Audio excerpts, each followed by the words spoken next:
guys, James Majaga 421 here. So today we're gonna react to True Horror Middle of the Night animated by Wanty Entertainment. And yeah guys, it's Scary Sunday guys, so I'm so excited for this guys. So if you guys want me to react more of these Scary Sunday videos, leave a like and you will get post notification. Turn on my post notification so you guys can get an update when I'm gonna upload a video. And then of course maybe we can get 4 likes to make more scary videos.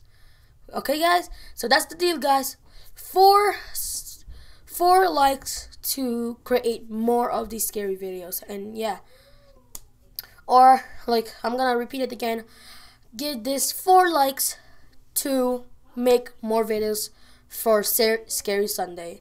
And yeah guys, so let's get started guys. So I'm gonna leave a like on this bad boy here because animation took so long to do it and all that. So yeah, so let's get started guys. Ooh, okay, it says My True Horror Middle of the Night Story, animated, narrated by Let's Read. Let's get started guys.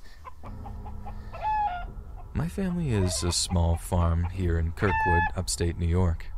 We grow a few veggies, keep a few chickens, nothing too spectacular, but it's home and we love it.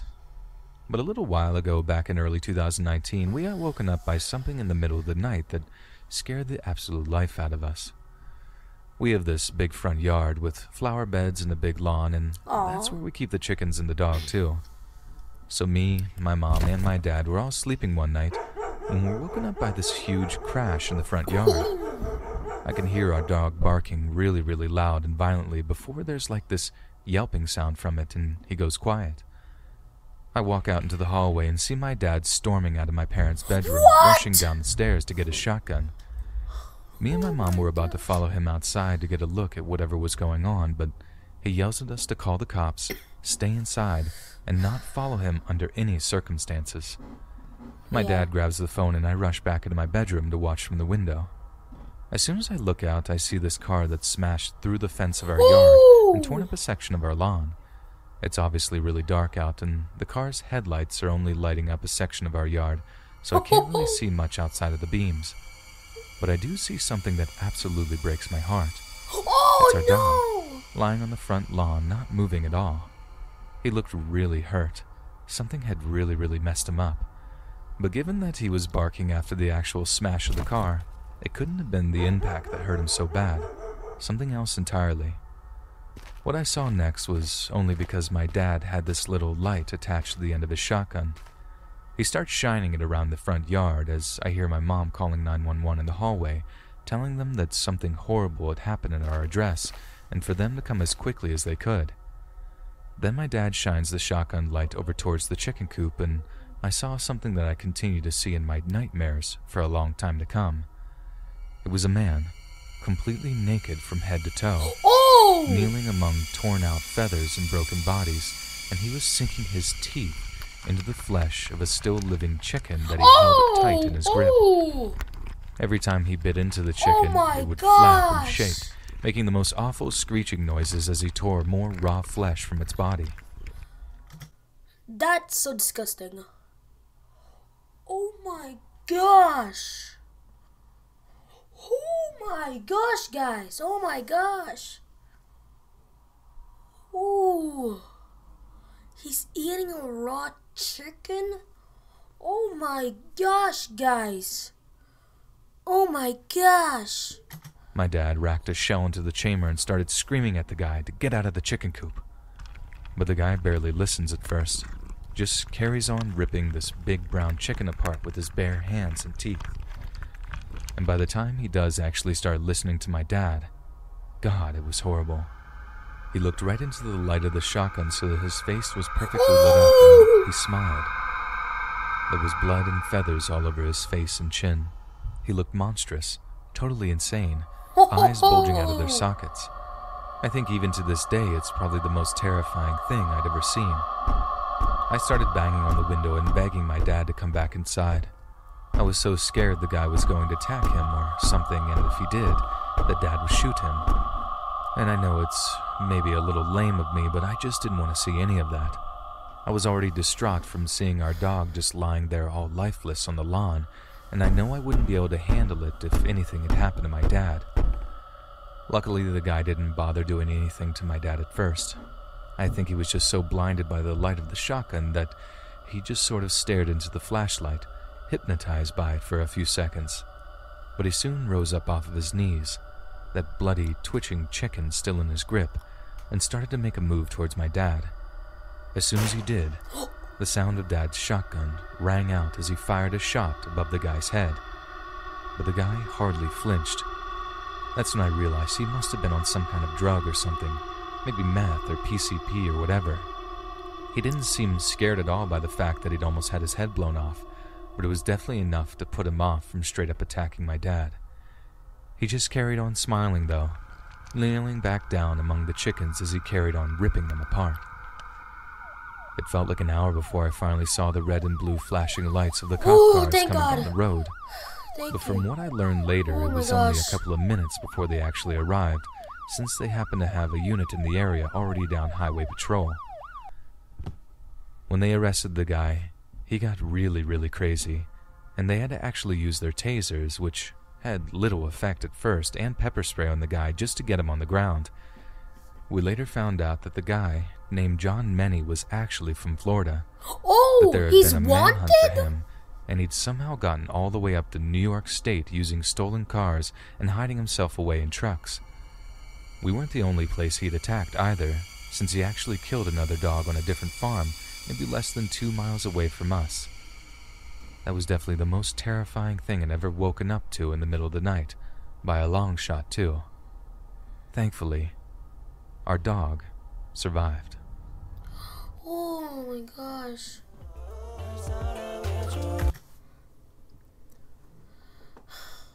That was the scariest one I ever watched it, guys.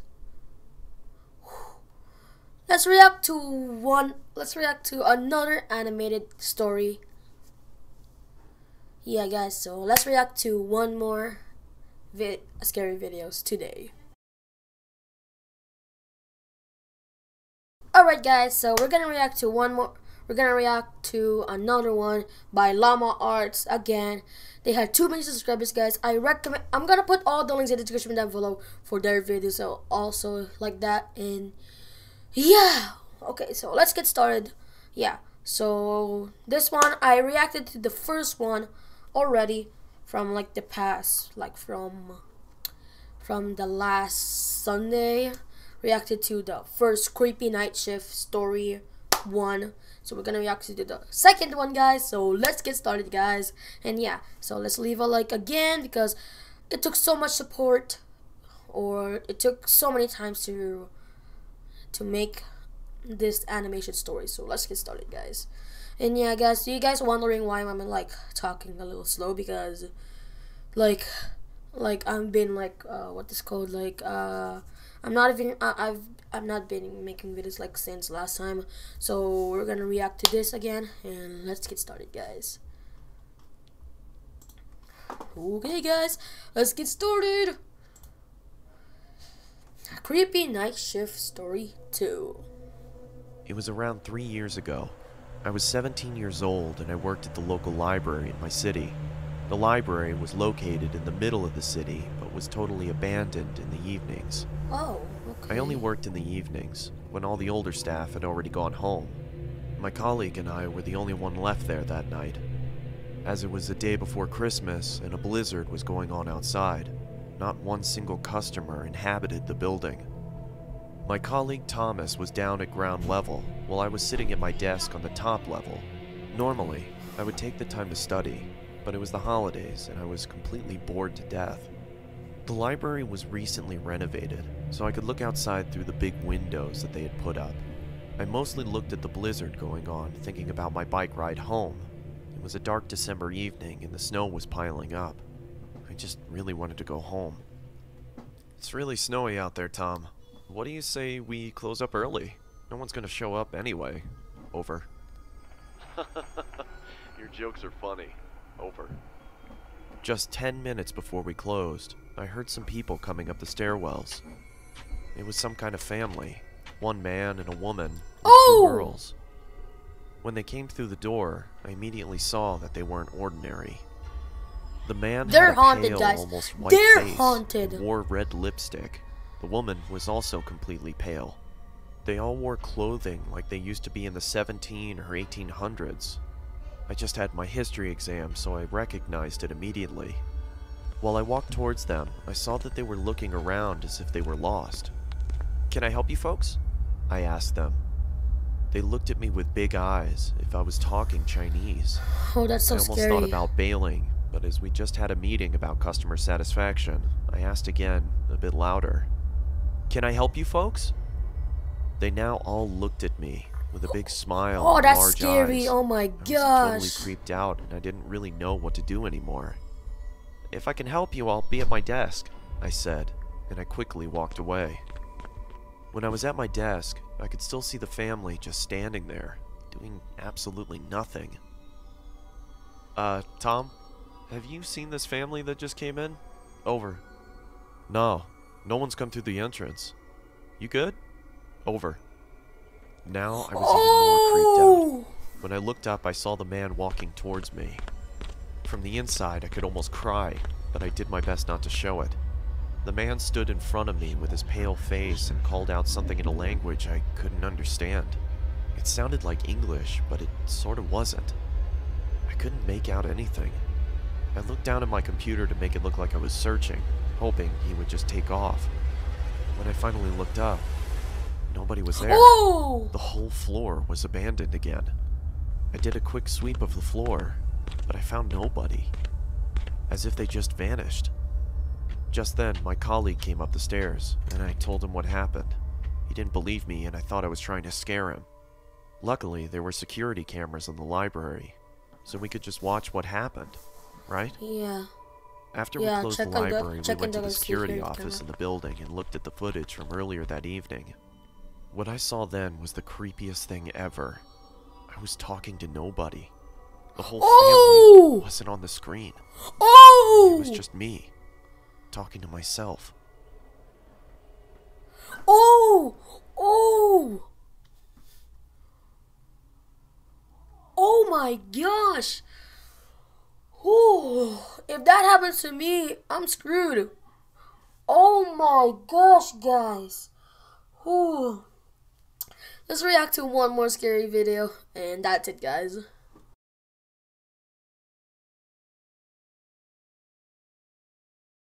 Alright, guys. We're gonna react to one more video for today, guys. So, this video is called The Woman Animated by Llama Arts again, guys. So, let's get started, guys, and let's go. I'm gonna leave a like again, and yeah. So, let's get started, guys. This video is sponsored by Skillshare. More details at the end of the video. The Woman. It was a late, moonless, snowy night. I heard the chilling cry of a bobcat as I arrived home from my parents' house, where we had just had Thanksgiving dinner in northern Michigan. Exhausted, I had finally made it to my bed when my pregnant girlfriend asked for nacho cheese munchies. Reluctantly, I laced up my boots and went to my car. Due to the cold, it took me a while to start the car, which only made me more irritated. But eventually I got it started, and I arrived at the convenience store to retrieve my girlfriend's mandated snacks. As I left the store, walking back towards my car, I saw a shadow of movement out of the corner of my eye. What looked like a person stood near the dumpster, just out of the light. I stepped towards the figure, and she looked at me with a giant sinister smile. Her face was so weathered, it looked like she had cracks all over her face. She was crouched down and appeared to be chewing on something. I looked to see what she was chewing on. To my surprise, it was a severed arm. It looked old, as if it had been rotting for weeks. I saw her glance at something in her pocket. I could see the outline of what looked like a pocket knife. As soon as I looked back up, she quickly charged me. I pushed her away and then ran back to the convenience store. I burst through the door and frantically yelled towards the cashier to call the police as I turned to lock it. He asked me, "What's going on?" I scowled at him and said, "Please, just call the cops." I looked back outside and saw the woman had moved across the street and was still scrutinizing me as she maintained her malevolent grin. Oh my god. "Look, there's a girl out there who's trying to kill me." Looking over me, he replied, "I don't see anyone out there, sir." Those words shook me, even to this day. When the police reached the gas station, they began looking around for the woman while one of the officers asked me what had happened, and I told him the details of the encounter. One of the officers came back and said he couldn't find anything. I then took them back to where I first noticed her. We spent a few minutes intently searching, but there was no proof she was ever even there. The officer cocked his head and looked at me as if I was deranged and asked me in a judgmental tone, "Are you feeling okay?" I was about to defend myself, and then I started to think. I am tired, and I have had a couple of drinks, so I just told him, "Yes, sir. Sorry for bothering you. I hope you have a nice night." And then I drove home. I got home at around 4 o'clock in the morning. Oh my My gosh. girlfriend greeted me with an angered but concerning tone of voice. She asked me, Where were you? Are you okay? so I told her everything that happened. Of course, she didn't believe me. I couldn't get to sleep that night. I sat in my bed questioning my sanity, wondering if it was all even real. Am I crazy? Maybe I'm just tired. But no, that can't be it. I saw it. But if I saw it, why was there no proof? Where did the arm go? Where did she go?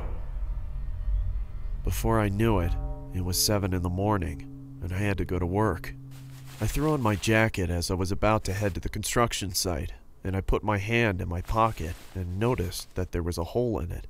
It wasn't there the other day. I thought, what if she caught my jacket as I ran? Which further proves my suspicion that she was real. I couldn't believe it. My mind completely went wild until my girlfriend kissed me goodbye. I told my friends at work what had happened, and they didn't believe me either. They made jokes about it the entire day, but I had my bowling tournament that day, so that gave me something to look forward to.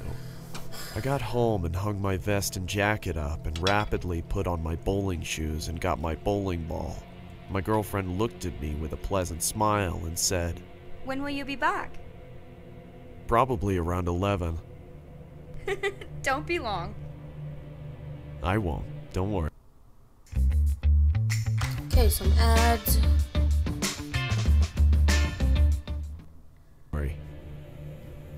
At around 10:30, the tournament had finally finished, and we had won. I was so thrilled I had forgotten about the woman. As we were leaving, I noticed something at the other end of the parking lot. It was that Oh, psychotic again? woman.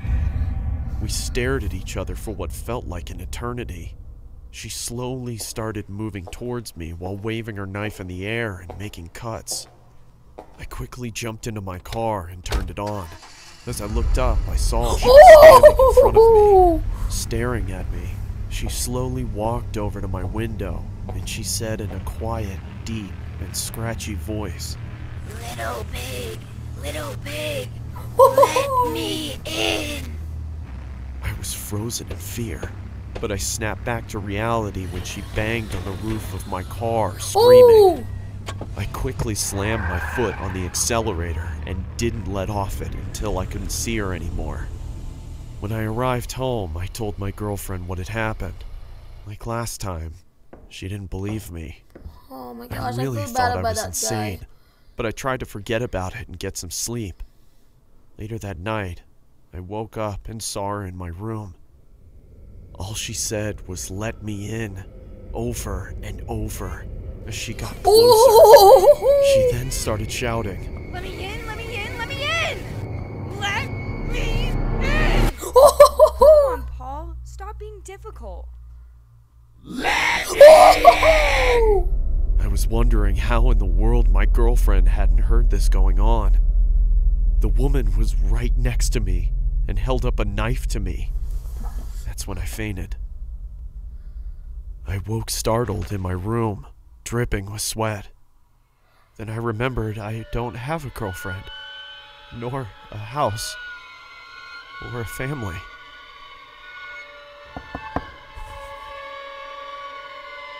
Come on, Paul. Time for your morning meds. Let me in. Oh!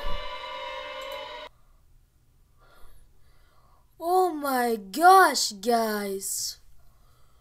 Whew. That's the scariest one I ever watched it, guys. So if you guys want me to react more of these videos, just leave a like and all that stuff. So we need to get 4 likes, guys, so we can make more of these. So I guess you need to do, guys, is leave a like, subscribe, turn on my post notification for a shout out and all that stuff, guys. So until next time, guys, James Monjaga 421 signing off. Peace.